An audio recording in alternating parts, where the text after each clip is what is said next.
This episode is brought to you by Kia's first 3-row all-electric SUV, the Kia EV9, with available all-wheel drive and seating for up to 7 adults, with a 0 to 60 speed that thrills you 1 minute and available reclining lounge seats that unwind you the next. Visit kia.com/EV9 to learn more. Ask your Kia dealer for availability. No system, no matter how advanced, can compensate for all driver error and or driving conditions. Always drive safely. Welcome to the Human Capital Innovations Podcast, your go-to source for personal, professional, and organizational growth and development. We hope you tune in often for all things people management, organizational development and change, organizational leadership, and social impact related. Maximize your personal and organizational potential with Human Capital Innovations Podcast.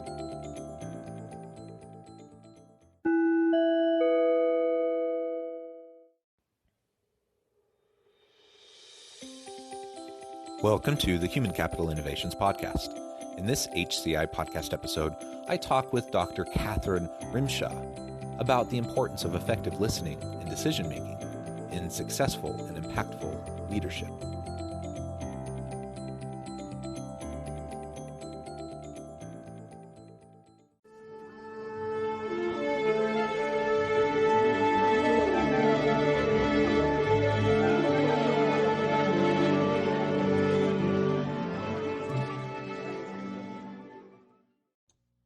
Catherine M. Rymsha, welcome to the Human Capital Innovations Podcast.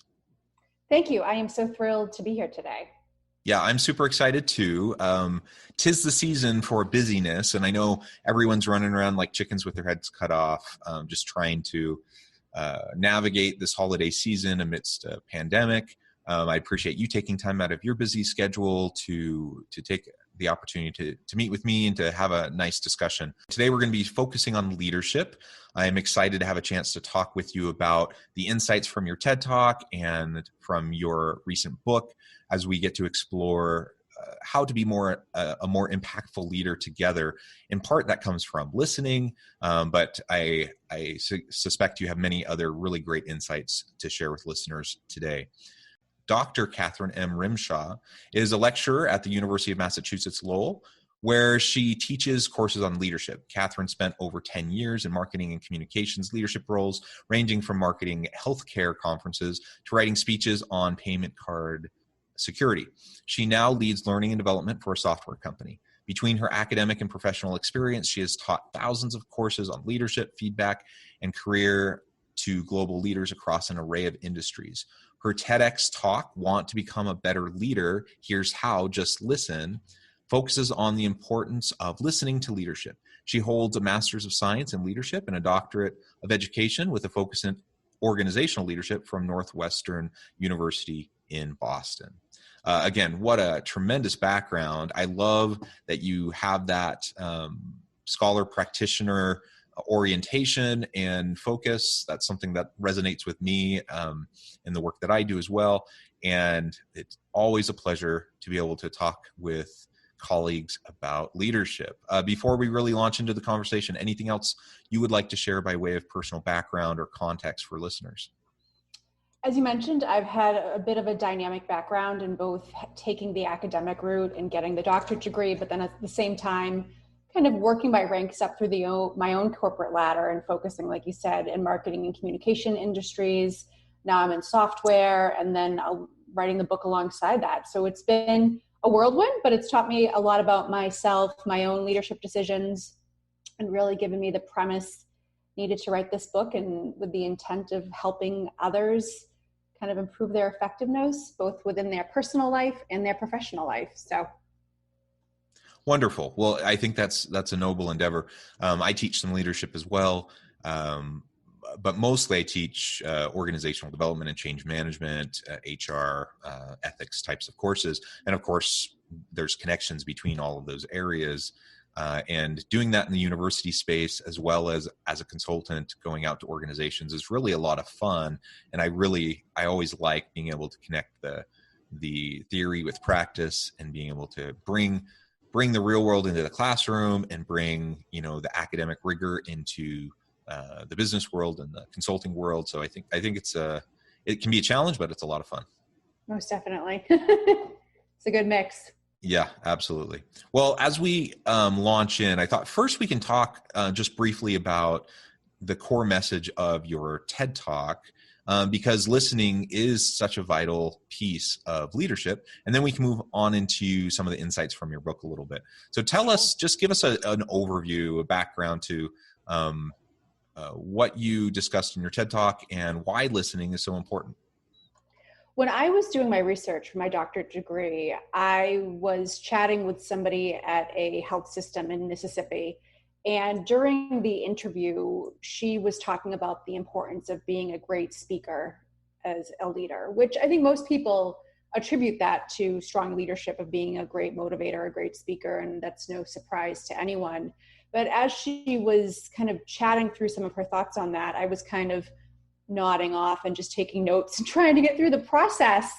And then ironically, she called out how important it is for people, and leaders specifically, to be good listeners, which kind of put me on my toes because, like I said, I had started to kind of nod off and just take the notes and run through the process. And when she talked about that, it struck me because she really discussed about how she was not conscientious of her own leadership listening ability until she took a particular work-related course that really focused on ways one can become a better listener and how that impacts every piece of their life, from home to work to their personal relationships. I mean, the list goes on. And that struck with me. And when I got the opportunity to do the TEDx talk several years ago, I was thinking, what would make the most sense to discuss? And that interaction with that woman so many years back really came to mind, and how listening is such a critical element. But the irony of that is, when you look at our education system and our curriculums, both at the academic and the undergrad, graduate level, going as far back as to elementary school, high school, middle school, et cetera, not many times in our life are we ever taught how to be great listeners. I think in my book, I reflected back on a time that when I was in 5th or 6th grade, we had to do a listening activity. But that's the only time I can remember that I ever gave that any sort of thought. And over the years, since I've been training within the leadership development and feedback world, I always ask that when I deliver workshops. How many people here have ever taken a course on how to be a good listener? And every so often, I'll have an international student say that they have, which I find it so interesting that here in the United States, we don't really have that in our curriculums, but yet globally they do. And yet even talking about listening as a leadership skill seems still a bit foreign to people, and still an attribute that we are not even great at training in and around, because we're not properly trained to ourselves. So it just makes for an interesting balance. Yeah, and I wonder why that is. I mean, Yeah. I imagine part of it's cultural. And, I don't know if you've had the opportunity to work much overseas or teach overseas. I know for example, when I've taught in places like Southeast Asia or China, the culture is such that the students are there and they want to listen to the professor, and it's actually kind of challenging to get them to participate, like we try to do here in the US. That's Yeah. the name of the game, is engagement, right? You want to involve students or the participants in and have a dialogue, right? And so they do it really well, where they pay attention, they listen, they take notes, but they don't always engage as much as I would hope when I'm in those settings. On the flip side, you have students here who aren't as careful or thoughtful about how they listen or pay attention to what you're saying, and you have to repeat yourself a whole bunch of times. And I don't know if you've had that experience. I don't know. I don't know if it's that cultural element or what it might be. But I agree. I think ultimately we need to get better at being good listeners, like being in the moment, being present and listening, not sitting there waiting to, just pretending like you're listening, nodding and trying to formulate what you want to say next, but really honestly just listening and absorbing and taking the chance to really understand the person sitting in front of you. That requires a vulnerability. It requires empathy. And those aren't always words that we use to describe some of the most well-known leaders, that are out there. So what do you think the answer is? How do we help people develop more listening skills and become better leaders? Yeah, I wanted to go back to your point, though. I've had similar experiences when going to APAC, and they will listen. I did quite a few sessions in China at one point, and even now have a lot of students from Japan, and they will listen to every word, and they'll send follow-up notes after the fact, and they'll be able to really reiterate back to me exactly what I talked about in the context, and it's phenomenal. And I don't see that so much with some of the US-based students, although they do, I think, like you pointed out, listen in terms of getting ready to respond and be the one with the right answer in the room. So it's interesting, especially when you have some, not to pick on the US students, whether they be academic students or corporate students, compared to the rest of the world, but it is an interesting mix.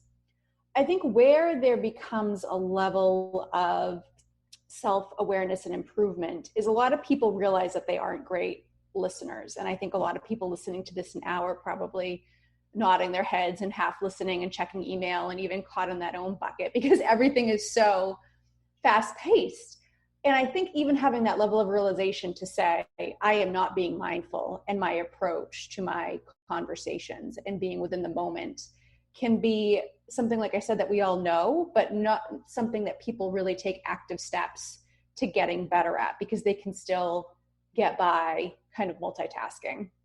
And I think that's one thing that even if you think about the last year, I know when I've talked to some of my students and peers and colleagues, and considering the nature of the COVID environment, that people have had more time at home to think about who they are as people and where they're finding meaning in their life and what things they would change. So I see, like I said, a lot of folks that I work with or interact with getting new jobs or quitting their jobs to pursue kind of more personal interests. And I think even some of them have become aware more of their interactions, of how they communicate both in email and text and, virtually, but then also saying, like, I'm not a great listener.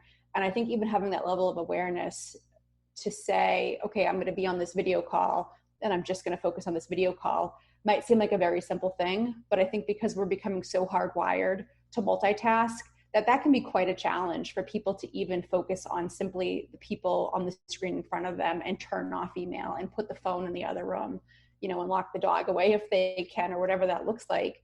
And I think it's trying to find those areas or those kind of simple steps you can take in your day-to-day that you can become better of a listener. And like I said, whether that be in the virtual or even being at home now with more family, or even communicating to friends differently, just saying to yourself in the moment, am I truly listening? And if your answer to yourself is no in that moment, what do you need to do to redirect and adjust to become more mindful and conscientious of that and starting to self-develop and improve? Yeah. It really just takes some intentionality and some reflection to recognize, where we might be able to make some improvements. And then just, like anything else, you set goals and you monitor yourself and you see how you're doing, and over time you can make some improvements.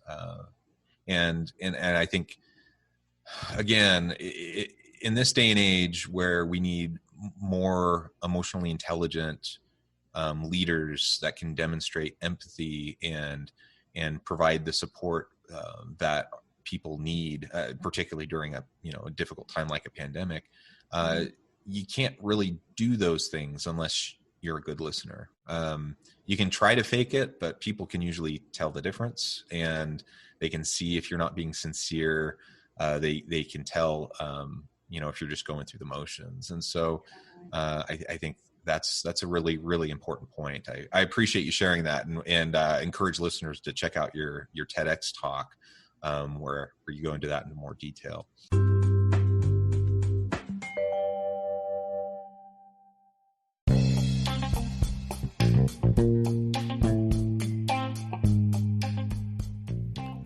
I'm excited to announce the publication of my new book from HCI Press, The Alchemy of Truly Remarkable Leadership: Ordinary, Everyday Actions That Produce Extraordinary Results.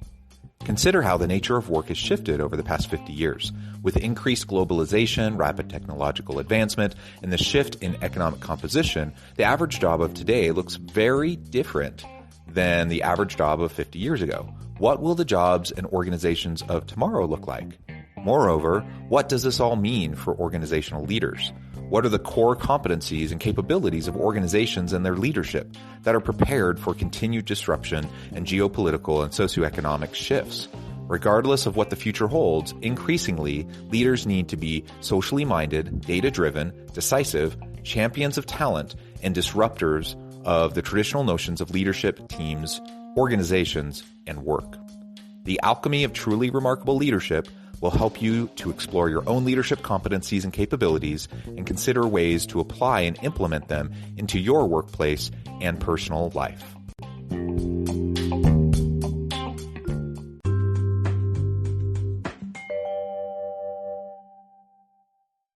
Let's pivot a little bit and talk about your book now.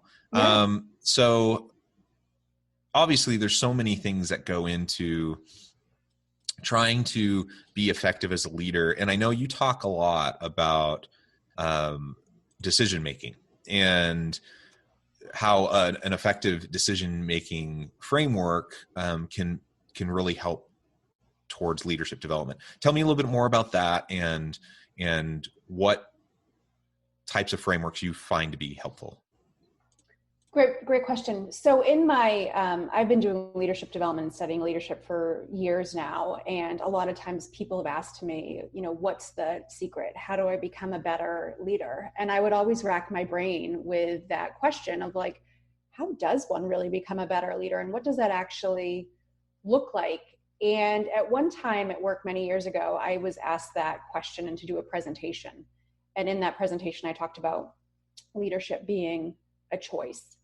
And some people kind of looked at me a little bit funny, like, how is leadership a choice? Like, why would leadership be a decision versus not? And that's where I really started to think about my doctorate research and then even writing the book of thinking about, okay, the best leaders I've seen have made very conscientious decisions about how they are going to map their careers, reverse engineer them, and really take very conscientious steps to becoming more dynamic in regards to their leadership, but also gaining that awareness and feedback and really taking risks and initiative.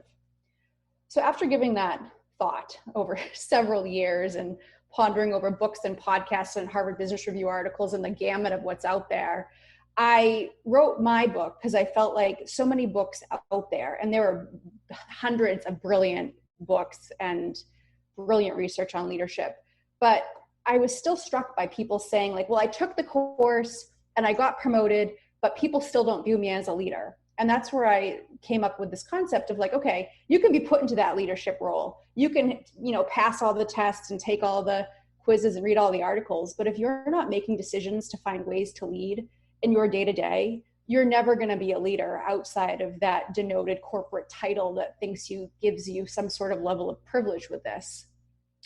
And being in a leadership development role full-time, I was thinking about different models out there about ways people develop and the skills. And so many books to focus on the skills, which I think is incredibly valuable and important, but there's a whole other bigger picture that you can work on developing a skill. But if you're not deciding to practice that skill and making conscientious efforts, to a point you made earlier on about getting feedback, you're never going to improve as a leader and be a leader, both personally and professionally. So in the book, to get into that nitty gritty, that's one thing that I highlight a lot about if you make the decision to lead and you want to become a more effective leader, there's kind of 3 steps you take in terms of gaining awareness, practicing, and evaluation. And that's where I really get into more of that feedback angle, especially as it relates to listening, because like I said, I see it in my own professional and academic life all the time, that people think that they're leading, but yet they're never getting the feedback, or they're never experimenting, and they're never finding ways to challenge themselves outside of the kind of mundane tasks that they're being kind of tasked with every day as a part of their corporate level job. And I think that's where people still need to have a level of resetting what they kind of define as leadership and where they can be leaders within their own lives, and professional and personal, like I said, both formally and informally. Yeah, well, a bunch of really great A points you lot just there. a bunch of really great points you just made. But I'll first pick up on what you just closed with, and that is, and you said it towards the beginning as well, formal and informal leadership, right? And just because you get promoted into a position where you have a title and you're a leader, and then people say, well, nobody actually views me as a leader. That's because it doesn't just automatically happen just because you have a title. Yeah. You can be very influential and lead others with no title, with no formal position in the hierarchy, and you can have a title and really not be an effective leader at all. We've all seen it many, many times. And what often happens when someone's promoted into those types of roles within the hierarchy is that they really end up, spending so much of their time putting out fires, doing the tactical things, doing the day-to-day things just to stay afloat. And those things, don't get me wrong, I mean, those things are important. If there's a big issue, it needs to be dealt with, right? But I think oftentimes leaders, like formal leaders in a position with a title, they slip into that kind of a role where they're not actually leading anybody. They're just kind of going through the motions. They're putting out fires constantly, and they're not doing the basic consistent things that are necessary to build trust, to develop relationships, to get the most out of your people. And that's when people start to see you as a leader, not just because you can hold a meeting or because you can run this process or follow this policy or whatever. And so to your point about like how do we define leadership, I think that's just a really important question for everyone to consider carefully, because sometimes the what we see, the examples we see in our day-to-day experience as we look to those around us and we look to those we report to, those even though people are doing the best they can, those aren't always the greatest examples to look to. And we can do better if we're mindful and we're thoughtful and we reflect and we get feedback, and we're continually going through that iterative cycle to learn and grow. 100%. And I hear so many people who I can see so much great leadership potential in falling victim to that. Well, my manager doesn't do it that way. And then they even get back into that verbiage of like manager and not their own kind of leader or person that they aspire to potentially be as you think about kind of moving up in the career path. And I always find that so interesting that some folks use that as a crutch almost, without having their own kind of independence from those above them, and knowing that what they do and how they act as leaders impact not only themselves, but the people below them and the people around them. And yet they still, like I said, they still get stuck in that. Well, the people above me don't do it. And that whole, like, they don't lead by example, so why should I? And seeing some of that potential begin to dwindle away because they're stuck in their own mindset or being stuck under somebody else formally, quote unquote, that really doesn't have that leadership gumption that they may and might get impacted because they're either staying in a job that isn't a great fit and it's impacting them as a leader and how they even view the practice of leadership, and it's hindering their own growth, which I think can become then toxic for not only themselves and their thinking, but for those around them too. Yeah. And, as we find ourselves in these new roles, there's always a learning curve. And so we're excited. We're ready to hit the ground running. We're learning as we're going. We're building the plane as we're flying it, so to speak. And I think most people in organizations, as they have this new person who's in a role of formal leadership over them. Most people in that unit or that team will give that new leader the benefit of the doubt, as they try to get up to speed. They'll give them a kind of a buffer period where they can kind of learn the ropes, get to know their people. But that does wear off over time. And so it's really important for leaders to start really from day one to start to develop those relationships. I've seen so many times leaders who feel like they're entitled to the trust of their people. And again, while people will give leaders benefit of the doubt for a while, it's leading by example that ultimately is the most powerful. And if there's inconsistencies between what they're saying versus what they're doing, and what they're asking their people to do versus what they're doing, you erode any trust that might have already been there, and you're certainly not developing relationships or building the trust that's going to be necessary for you to maximize your potential as a leader of those people. But also, one of the greatest roles of a leader is to help their people maximize their own potential.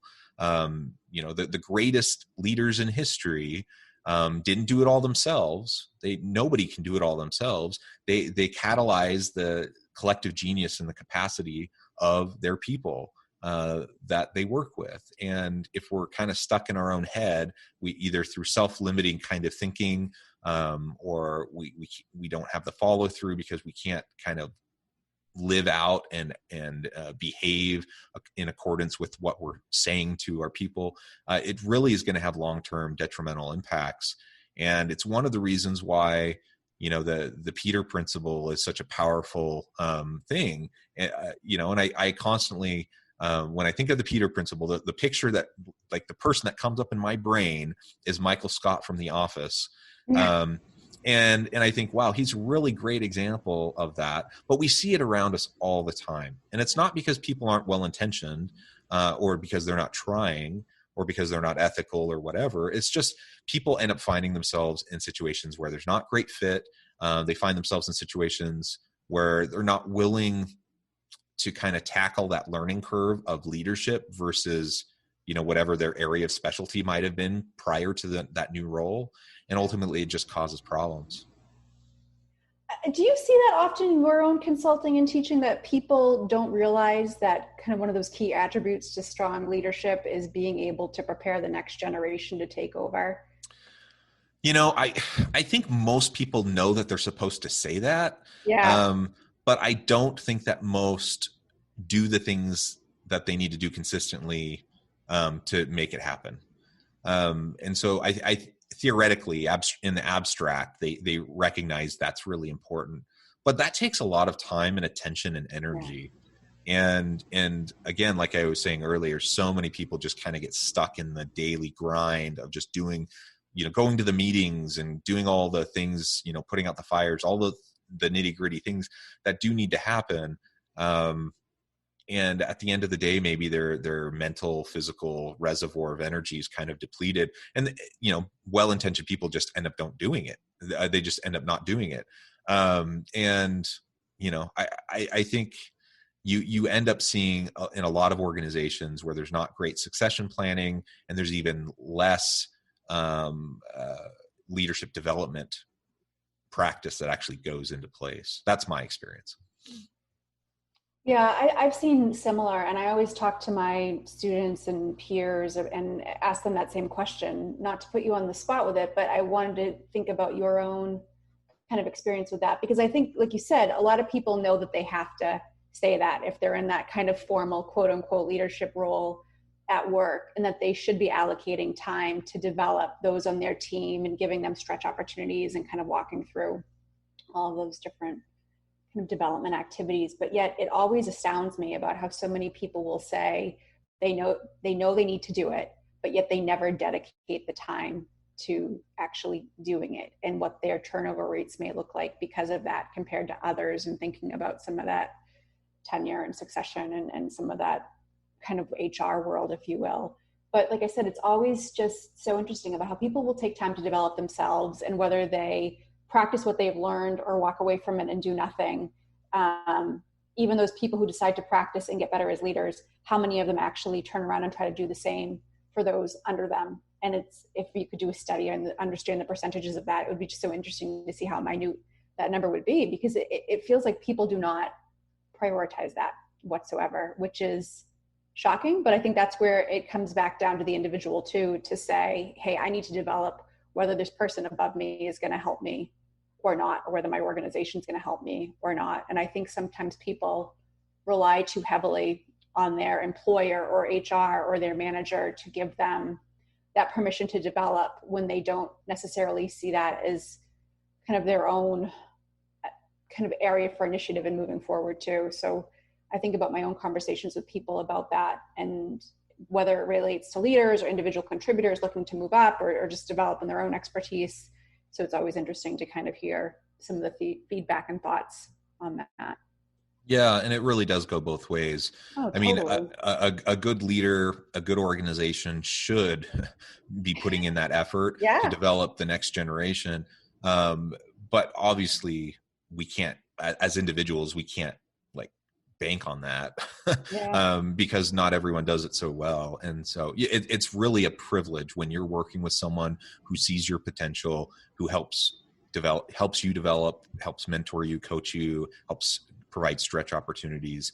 My experience has been that's not as common as I would have hoped. So I have to take that responsibility for myself as well. And for anyone listening, just recognize though, when you're in a leadership role, it really does.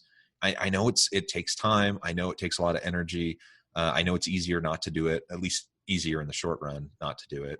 But in the long run, it'll pay huge dividends for your team, for your organization, if you put that effort into it. Well, Catherine, it has been a real pleasure talking with you. The time has flown by. We're about out of time. I did want to, before we close, I wanted to make sure I gave you a chance to share with listeners how they can get in touch with you, get connected, find your TED Talk, your book, and anything else you'd like to share as you give the last word. Sure. So I'm on LinkedIn at Catherine, and the last name is Rymsha, Rymsha. My book is on Apple Books, Amazon, and Barnes & Noble. And again, it's called The Leadership Decision. And my TED Talk, you can just search for my name in TEDx, and it will pop up right on YouTube. And you can learn more about how to be a better listener as a leader. And hopefully you find that of value closing out 2020. What a year, and making a New Year's resolution for 2021 and getting better at that ability. Yeah, thank you. Thank you so much. I really encourage listeners to reach out, get connected with Catherine, check out the book, see what she can do for you and how she might be able to help you in your organization. And as always, I hope everyone can stay healthy and safe, that you can find meaning and purpose at work each and every day. And I hope you all have a great week.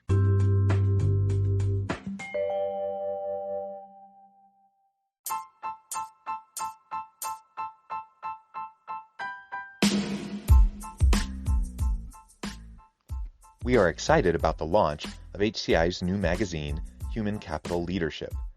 Human Capital Leadership is a free, interactive e-magazine designed to help individuals, leaders, and organizations find innovative approaches to maximize their human capital potential. We will be publishing issues quarterly in August, November, February, and May. Check out the first issue and let us know what you think.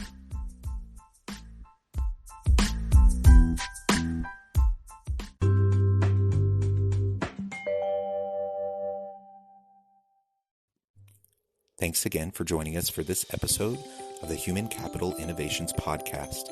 I hope you stay healthy and safe and that you have a great week.